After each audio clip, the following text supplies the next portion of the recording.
ជំនាញមួយបន្ថែមទៀតដែលធ្វើឲ្យការងារគណនេយ្យរបស់អ្នកទាំងអស់គ្នាកាន់តែមានស្ថិរភាពហើយអាប់ដេតមួយកម្រិតទៀតអ្នកទាំងអស់គ្នានឹងឃើញថាបច្ចុប្បន្នបច្ចេកវិទ្យាកាន់តែជ្រៀតចូលជំនួសការងារមួយចំនួនសូម្បីតែការងារគណនេយ្យក៏មានការប្រែប្រួលដែរ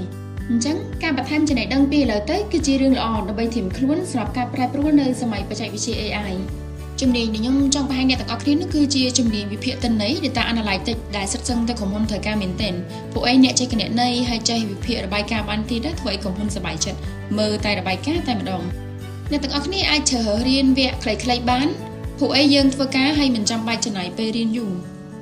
សម្រាប់ជំនាញវិភាគទិន្នន័យនេះអ្នកទាំងអស់គ្នាអាចប្រើបានច្រើនវិស័យមិនថាគណនេយ្យ Marketing HR ឬទិន្នន័យអីទេសុទ្ធតែអាចប្រើនៅក្នុងការវិភាគនេះបានជំនាញនេះនៅ iPhone កំពុងមាន2កម្មវិធីមួយកម្មវិធី Power BI និងមួយទៀតគឺជាកម្មវិធី Excel and Data Visualization អ្នកទាំងអស់គ្នាអាចអាប់ដេតជំនាញជាមួយកម្មវិធីមួយណាក៏បាន